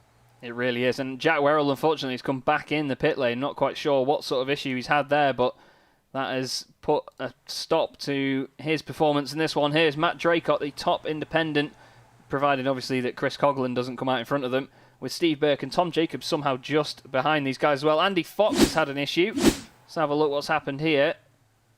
He's driving along normally. It's not really somewhere you have an accident. He's just pulled it over. Not sure whether he's been given a disqualification or drive-through or anything, but that's a very strange one as well. We've lost Lundgren as well from this race, obviously early on. Yes. Blake now out as well, and I think that might be the end of Andy Fox's race. And Jack Werrell. Jake Sanson is still out there, 13th at the moment in the one wildcard entry for this round. He said after the first race, finishing 14th still feels like a win. So Jake still getting used to all of this. And of course, not only is he a wild card, but he's in independent livery. So he would run in the notional independence class. But good for Jake for having a go. Definitely. And we have got some really, really good wild cards lined up for the rest of the season as well. Race leader Chris Coughlin then in the pit lane. Andy Fox just in front there. Doesn't look like that car is too damaged, but it's very similar damage visually to Jack Werrell's further down the pit lane. But Josh Rayfield now leads the race. But the gap's down, and it's down by half a second. So Dennis Melchett now doesn't like not winning, does he? He's had a pretty rotten evening thus far, with only a point to salvage out of the first race despite pole. And now he is inching up onto the back of Josh Rayfield. Has he got the time left in which he can do this? I think the answer is yes, he probably has before the clock hits 0. Yeah, he's got 10 minutes now, so plenty of time if you're Dennis Melchett, if you ask me. We've got Dave Waldock, of course, his championship rival, down in 11th place at the moment. He's just trying to get unhooked from that tow hook on the back of Carl Jacquelette's car. It's like a caravan at the moment. That might just fit Carl. He's going to be putting the pressure on Carl as much as he can. Looks to the outside, decides there's nothing there. Carl just gradually comes over and he puts the car right where he needs to. Dave tries to look for a gap. He's going to understeer out wide. He's going to understeer out wide, look, because you compromise your line on the way in. Yes, he defended, but then he's got only half the road to play with, and that forced him out wide on the outside. So David Waldock actually didn't force the issue. He could have done. Maybe if it were the last lap, he'd have stuck his nose up the inside. But there, Carl Jacquelette, fortunate to get away with that without losing the place. Yeah, and to be fair, from seeing Carl race in other series as well, I know that he can be quite the defensive driver. He knows where to put a car, and he can defend any position, can Carl. He doesn't mind coming across and making sure that you you aren't actually going to get through. We've got a lot of close battles going on, though. Matt Draycott has still got Steve Burke only a couple of tenths behind him, just ahead. There's literally 3 tenths in this, and in a Volkswagen Jetta diesel, that's not a lot, to be honest, let's face it. The car's probably about 3 tenths long.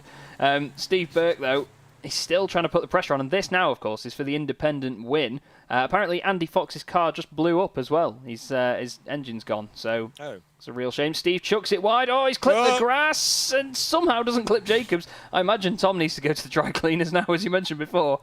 That won't be white in the back of that Nodaphone car anymore, certainly. That was a proper Code Brown moment, wasn't it? But it was the save of the day for Steve Burke. That could have been nasty. It was a good save. You could argue he shouldn't have made the mistake in the first place, but he got away with that. And so did Tom Jacobs. His eyes are out like chapel hat pegs now, because that was very close to getting harpooned, that car was. But anyway, he has survived it, and he's gained a place, and it's put him up into 7th spot now. Tom Jacobs, he did a personal best lap last time. Waldock versus Jacquelette. They're still at it. They're leaning on each other. And David Waldock is the one that gets forced out wide, rattles over the rumble strip on the outside of Island Bend, and that therefore means that he is still stuck behind Jacquelette as they go down towards Hislops. Matt Draycott, 6th here, this race is cork in the bottle. There he is, look, and have a look at the queue behind him. It's 3 long at least, and there are more catching up. Yeah, he's going to be watching his mirrors now, and I know that he races in VR as well, so he's going to be really looking around that cockpit, just thinking, where are they? Where are they attacking from? And how many of them are there? But Tom Jacobs, I mean, winning the first race tonight was great, but as we've been discussing, the points in the feature race, there's plenty more on offer, so he needs to get as many positions as he can, and he's going to be really on the attack now. He's going to be inspired by that first win. But Steve Burke, he's ready to take any opportunity that Tom messes up here. They are literally queuing up behind him. The battle for the lead now is 4 tenths of a second, so Dennis Melchett really putting on the pressure to Josh Rayfield, and we've seen that Josh has got a very erratic driving style around all of these corners. No matter where it is, actually, to be honest, Josh has got an erratic driving style, but you've got to think that might be killing the tyres. Especially in a long race like this, yes, and he's asked a lot out of them already with the brave run round the outside at Druids, and of course he's been doing these quick laps that have helped keep him ahead of Dennis Melchett, but now that's all in the past. Now he's got to make this car as wide as is possible for 7 minutes or so. Down towards Hislops they come once more. Melchett can just sit there, work out where he is strong and where Josh Rayfield may make a mistake. You see there's just a hint of understeer midway through Hislops. Uses a big bite of curb on the inside at Knickerbrook, but in fairness, that line is then mirrored by what Dennis Melchett is up to, and the gap widens ever so slightly as they climb the hill. So evenly match these two. Meantime, Jacquelette versus Waldock. David Waldock is finally going to do it. Job done. Just going into Knickerbrook corner. Finally, he has done it. That puts him into the top 10. He's going to want a beer after that one. That was a real hard job for Dave Waldock there. He might be quite a bit quicker in this series than Carl Jacquelette on paper, but I tell you what, Carl's racecraft there really showing in a very strong defence. Nothing too untoward either. And Dave now has to focus on catching Chris Coughlin, but he's got the 2 independent leaders just in front as well. The gap is only a quarter of a second between the 2 leaders, though, so we have to really keep an eye on this. Josh runs wide. He can't do that too many times. Thinking about how many incident points he's going to get. Yeah, and that was, you could see how long he was on the grass for. I mean, that kept all the momentum up. Interesting that Dennis Melchett didn't lose that much time. Tom Jacobs into the pit lane then, so he was in the top 10. This has drive-through written all over it, doesn't it? It certainly does, and it's a real shame that. I mean, to get 25 incidents in a race like this, I would have thought that would be an achievement, to be fair, but unfortunately Tom has fallen foul of that, and I suppose these rules are in place for a reason, so that has put pay to any points for him, I think. providing that no one else has an issue. Jackalette, by the way, only has 1 point this season, and he's now in 10th, so he's going to get another one for his troubles. But this, for Josh Rayfield, is now going to be the defensive drive of his life, I think. He knows that, I mean, going into this championship, when we saw that Dennis Melchett had signed up, he's known by his teammates as King of the Jetta or Lord of the Jetta, because he's raced it a hell of a lot on iRacing, and he's proved so many times that he is so quick in this car. And it's great to see these guys putting the fight to him. I mean, young Josh Rayfield, I think he's only 17, is Josh. He's a funny guy, and he's certainly quick in a race car. Dennis Melchett, though, yes, indeed. Dennis Melchett is trying everything he knows, but what he's not doing is as yet darting around too much in Josh Rayfield's mirrors. He's not trying to distract him. Seemingly, what he wants to do, I think, is find out where he has the strength and where Josh Rayfield has the strength. Right now, he's just shadowing him. He comes over the line. Now, let's see. Those laps are fractionally faster than Rayfield than Melchett. Down through Old Hall Corner they go. And again, leader goes wide. Dennis Melchett shadows exactly what he is doing, lulled into that by measuring his pace against that of the race leader. Down into Cascades now, but as Steve Burke heads for the pit lane, that drops him way out of the independent battle, doesn't it? Which is now being rather dominated by Matt Draycott. Yeah, definitely. It's a shame to see these guys getting the drive-throughs. We've not really had much of it, and it's easy to get points around here as Rayfield, and again, he shadows him. He's gone deep with Josh there. However, he's got a bit of a compromised line on the exit, even though they both went wide, and you think, oh, he'll get the run on that. He's still gone wide on it. Dave Waldock and Carl Jackalette have had an issue at Cascades. That's a big one as well, but we'll just have to come back to the race lead battle. We'll come back and see what's happened to Jackalette and Waldock, because that now means that Jackalette will not be getting those points.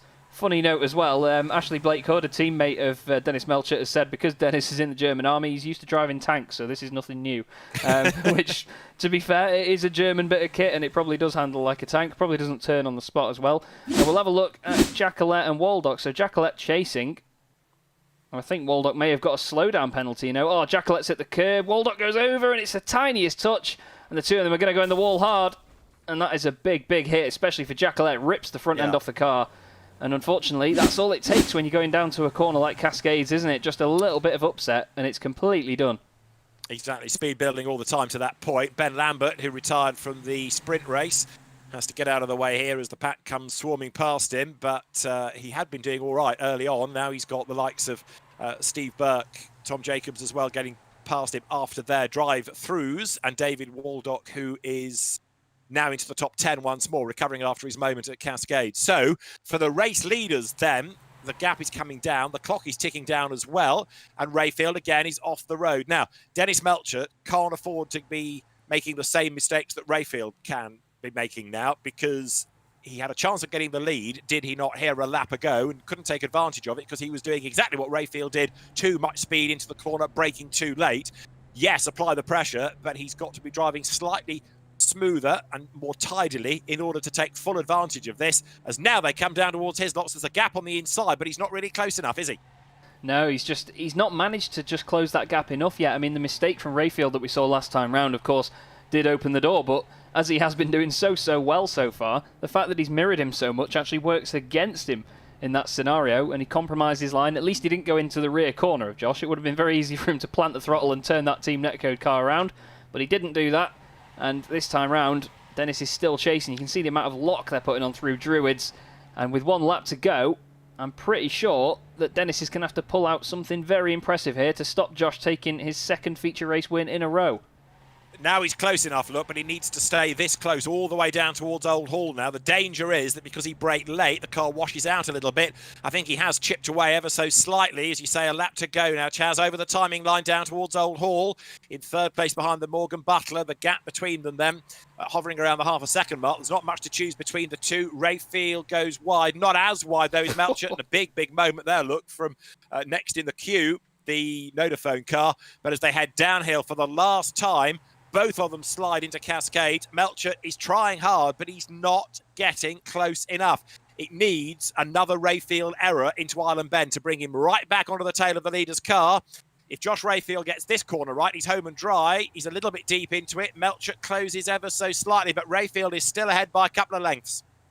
Yeah, he's really got this in the bag, I think. I just have to give a shout as well to the Team Jane Fonda cars. These guys have had a bit of a rough start to the season, but third and fourth at the moment for Morgan Butler and Derek Robb. Niall Crowther in 5th place as well. It's a good performance from him. So the attrition of this feature race has seen some of these guys on the way to a good haul of points. Dave Waldock only going to get 1 point for this at the moment, but Josh Rayfield now, he's got this gap to nearly a second. It's flirting around the 0.8 of a second mark now, so if anything, through the Hislop chicane and through Knickerbrook, he's opened it up. And again from Josh, he's taken advantage of the reverse grid. A poor race one, yes, but plenty of points on his way here as he comes into the final couple of corners, and he became the 4th race winner this season, and it seems like it's still going to be 4, but he's only the third driver now to win more than 2. Checkered flag at the ready then. Josh Rayfield is going to win the feature race at Oulton Park. Checkered flag at the ready. Josh Rayfield wins then. He comes across the line just fending off the man that led the championship coming to Oulton Park, Dennis Melchett. For 3rd, it is going to be Morgan Butler then. Great result for him. But for Team Netcode, Josh Rayfield it is then that scores the race win. After the top 3, you've got Derek Robb for a good 4th place, gaining 3 places. Niall Crowther 5th, dropping back. And Matt Draycott for 6th place to win the independence from Chris Coghlan. And then for 8th spot, it should be Tom Jacobs. Despite the drive-through, he's going to be a long way back, but Tom Jacobs, the sprint race winner, is 8th. 9th goes the way of Steve Burke, and David Waldock scrabbles over the line in what's left of his might just fit entry with a point for 10th spot.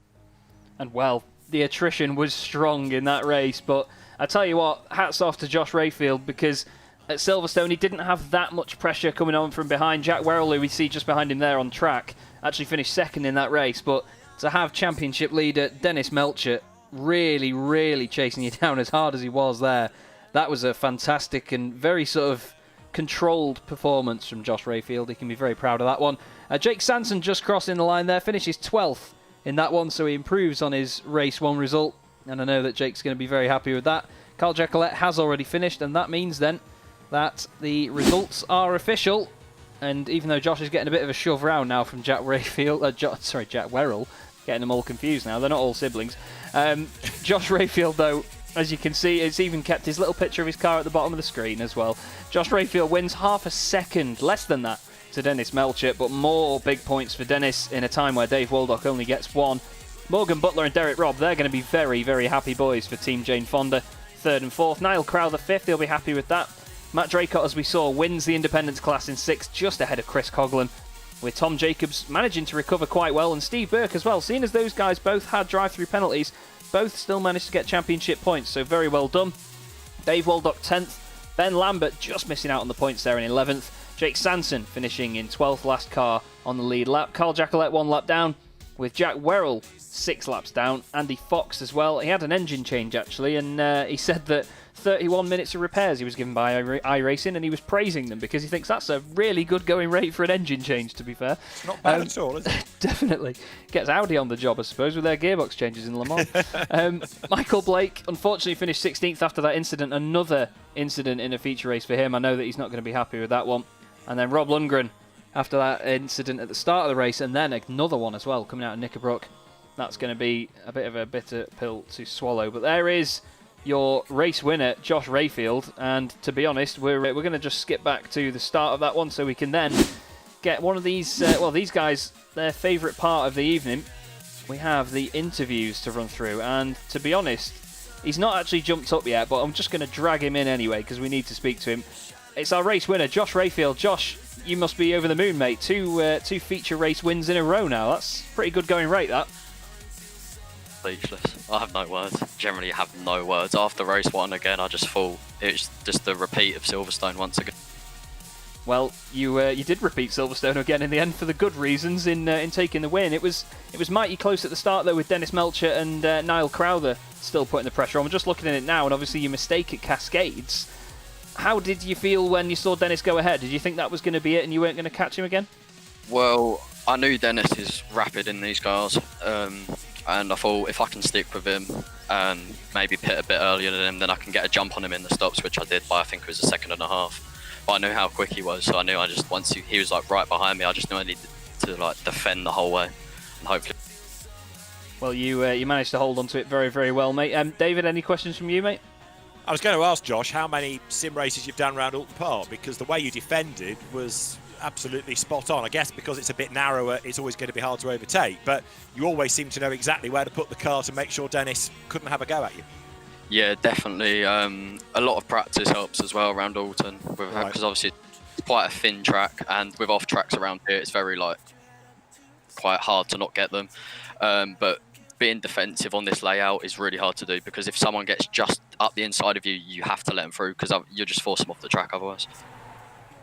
What you may not have known was that while you were making occasional moments, going a bit deep into a corner or braking a bit late, Dennis was gauging his pace against you. So he wasn't benefiting. He was going off the road as well, or going deep into a corner. So even if you were slightly offline, he was doing the same thing. So there was no real advantage for him. You had it all under control.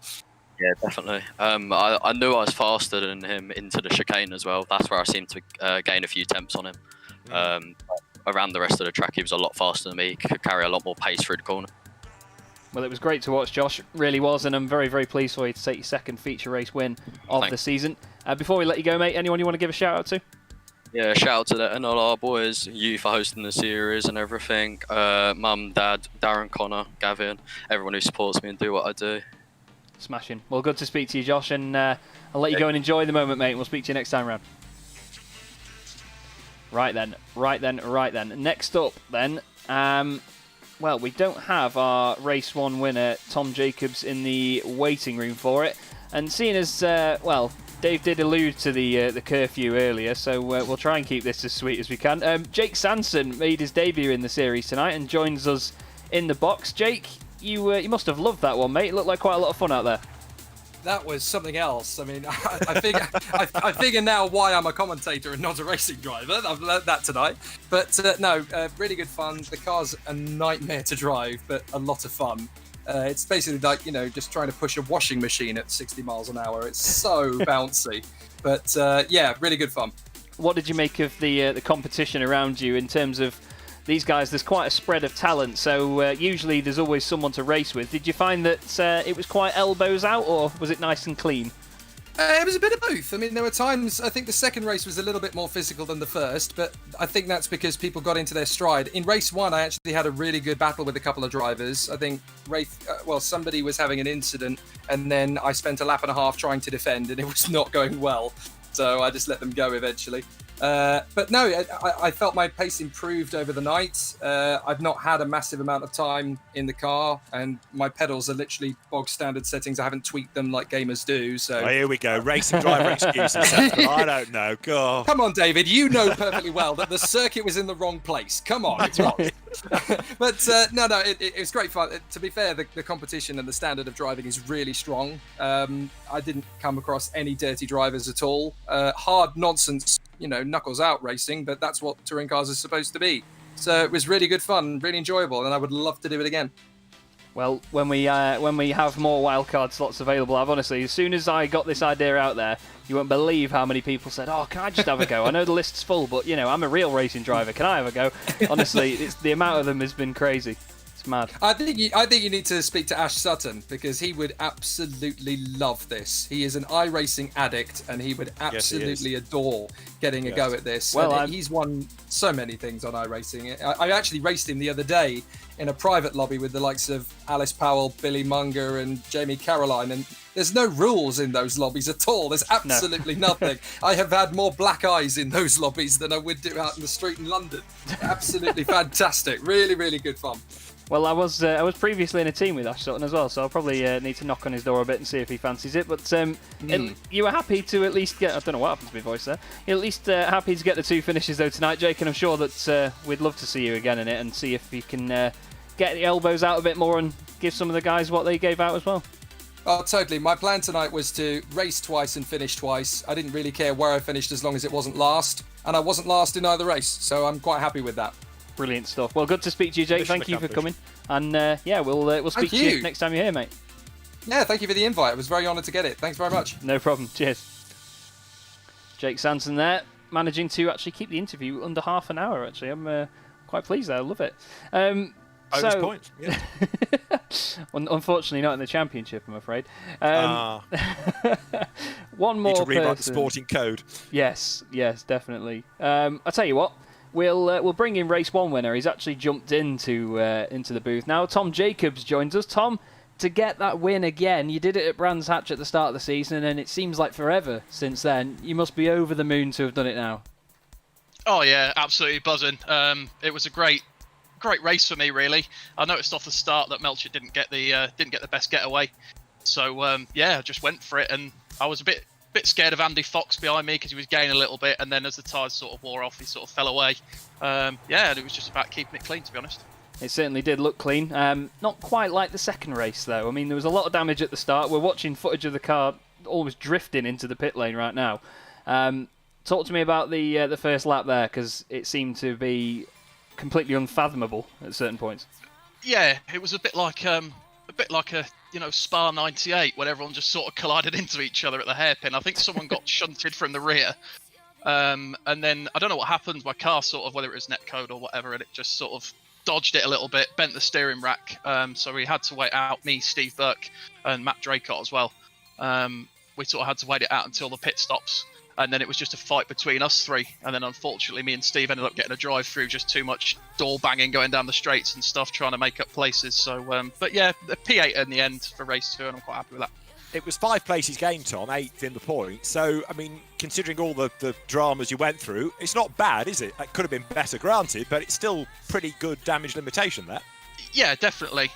Especially with the drive-through, when it come through, and I was like, oh no, it's going to be terrible sort of thing. It's ruined my race.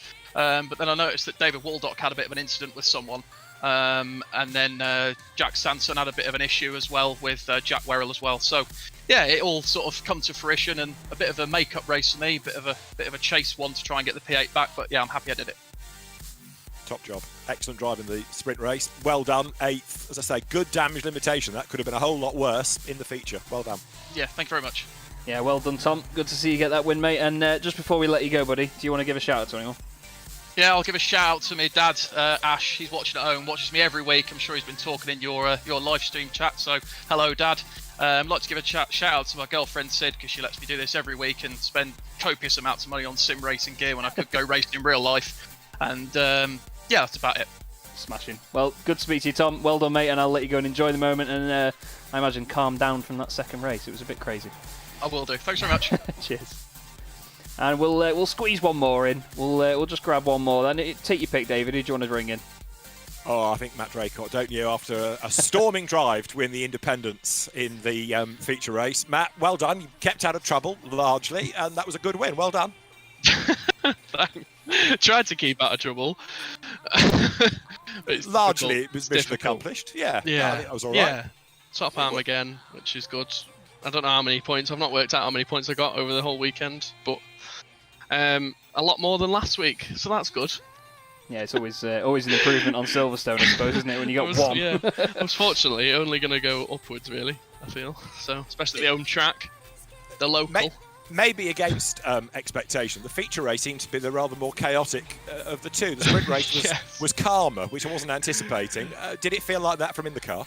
Yeah, the first lap was it was a bit hectic going into the hairpin. A lot of us were moving under braking, and because there was a bit of contact between someone, which is just natural because you're going to avoid it. But then that made, especially me, I went off onto the grass, couldn't brake, and then I did hit someone sort of side on, which wasn't great. I wasn't happy about that. And then I think there was about 3 or 4 of us that had like 90-degree damage on the wheel. So for like 4 laps we were all driving with like 90-degree, which wasn't great. But yeah, carried on. I stuck with the damage. Came in at the end of lap 4 and got the fuel, which bumped me up a few. So yeah, it's all good. Does that damage make that much of a difference? And I'm not being flippant when I ask this, but we had an onboard from Tom Jacobs, who got involved in incidents on the first lap, and actually he was holding pace with seemingly undamaged cars. He wasn't necessarily getting past them, but he wasn't dropping away. So does the damage make a massive amount of difference? Yes. Or does it improve the gap? Ish. It's weird because mentally you've got to push it more because you've got damage. So you need to nail the braking zones and all that. You need to like absolutely send it basically. And I was keeping up with someone, I think it was Michael Blake. I was keeping up with him, but then there was certain corners where the suspension wasn't quite right or whatever was wrong with the car. It kept going a bit bouncy, whereas he was just flat all the way through. So it's a bit of both, really. Slow in certain corners, fast in others with damage, which is weird, but yeah. Go. It speaks volumes for a Jetta, doesn't it? Yeah. Yeah, damage makes it go faster, yeah. Exactly. It's a bit like Dan Welch one year at Thruxton. If you remember, he had the Proton, he had an off at the chicane, did quite a bit of damage in race, was it race 2? And then in the reverse grid race, it went better than ever, and it was strange. It was one of the weirdest things. Anyway, I guess it couldn't go any slower, really, could it? So you might think that. We couldn't possibly comment. Yeah, true. But it looks a lot slower when you guys are watching it, rather than when you're in the car. Very, very true. Very true. Yeah. Well, it was great to see you getting the elbows out again, though, Matt. I imagine you may have an angry Michael Blake on your tail, but I'll leave that for you to deal with. Yeah, I've messaged him. I'll leave that one to you. Before we let you go, though, anyone you want to give a shout out to? Yeah, and a massive thank you to you two, especially you, David, for jumping in. Obviously, it's getting great coverage for Chaz, and it's mad hearing your voice, not talking about someone else's race, not on ours. The boys in obviously the general that stay in the driver chat are a good laugh, and it's good to have a bit of a banter while we're driving and things. So yeah, just those guys really. Everyone that's in the series, everyone that's involved, and you guys. Beautiful, love it. Well, thank you very much, Matt, and we'll speak to you next time around, I'm sure. Cheers, boys. Well done, Matt. Cheers. Well, that brings us to the end of the evening then, David. And how many beers do you need? Oh, I don't know. We'll work something out. I need one now. I'll tell you. After all of that, it's good fun though, and it's a good little championship, and it's competitive. What you have to, again, I said at the start of the night, I'm being educated into a whole new world. You guys know all about sim racing. I am somebody that's late in life, if you like, because of lockdown, fallen into it because this is our current way of enjoying motor racing. And although the SRO Championship has a series for what you might call professional sim racers, that aside, this is the first time I've really been exposed to pure sim racers having fun and making a championship out of it. They're not real world drivers doing this because there's nothing else. These are proper enthusiasts on their sims, and it's interesting to see who's good, who's not so good, how the racing is, how people drive, and it is an eye-opener. It continues to be an eye-opener for those of us that, as old so-and-sos, have looked down our noses at sim racing and discounted it. And one of the problems that you could argue sim racing has had is that people, when they promote it, are very, very keen to show you what the facilities are, what the spec is. So you see somebody sitting in a big computer with a big computer screen in front of them and a simulator that they're sat on with wheels and pedals and so on and so forth. Although that might show the technology, what it doesn't show is what we want to see, which is motor racing. And when you actually watch a race and you see the graphics and you see the racing, suddenly it all makes sense. Yeah, definitely. The FIA, for example, at their motorsport games last year, they had the Digital Cup, and I didn't get involved in that. I was doing the circuit racing side of it, and we'd see footage of all of these gamers in a big room with 30 odd sims lined up side by side. That to me is a waste of a shot. You don't need that. What you need to see is graphics out of the race that they are doing. And when people start to see that and appreciate that you're watching cars on a racetrack, then it means something, then it matters more. And to watch these guys, as I say, amateurs, I'm not being rude about them, amateur sim racers, having a good time and being competitive in their race, it delivers good racing and it delivers good entertainment. That's what it should be about. So well done, Chaz, for putting it all together. Thank you very much. It's my pleasure. I do enjoy sorting these things out for these guys. And I mean, everyone in the championship is really loving it. There are so many sim racing series out there where you'll have a set amount of people that register for it, and then you'll have gradually the numbers will just drop over the course of the season and it'll flake off a little bit. But these guys are really, really invested in this because it is for fun, yes, but there are obviously, I mean, there's a nice big shiny trophy for the winner at the end as well. That's a very real thing about it. Yeah. But it's just the fact that we need to remember that sim racing is there for people to enjoy as well. It is a very good thing to take seriously because it's the closest a lot of these guys are going to get to doing it in the real world. In terms of the setup, you know, even just the seating position, having that right, it's all about the immersion.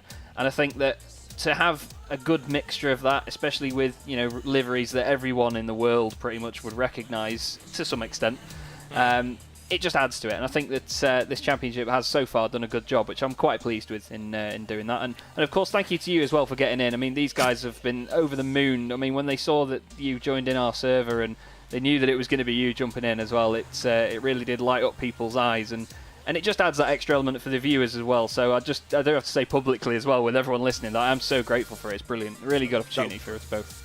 Thank you for the invite.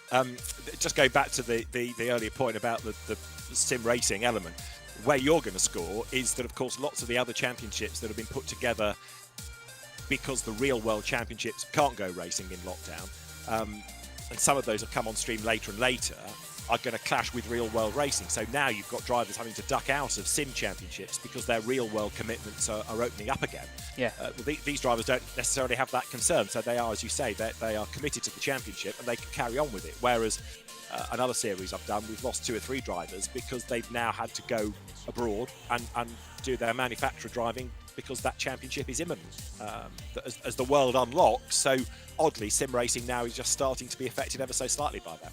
Yeah, that's the thing, and obviously that's why I want to try and keep all of you as well for as long as I can. But we'll discuss that later on. But honestly, thank you everybody for joining in tonight and viewing as well, and everyone that's jumped on all the streams on all the platforms. Thank you, of course, to David. It's been an absolute pleasure to commentate with you for the first time, and hopefully we will see you on further events. Obviously, availability dependent. I'm not going to force it on you, but we'll dot the I's and cross the T's and stuff. But again, everyone, thank you. Welcome to the British Boring Car Championship in all of its glory. And in 2 weeks' time now, this is the first time this season, we have 2 weeks behind each round now. We'll be at Snetterton. And, well, if Oulton Park was anything good to go by, Snetterton is going to be an absolute beauty on the 200 layout as well. So a nice short circuit for these guys there. Plenty of curbs, which has seen the cars rolling over in practice, which I'm sure will make for great viewing. And hopefully they reinforce the roofs on these jetters. But from me and David, thank you everyone for viewing, and we'll see you next time round.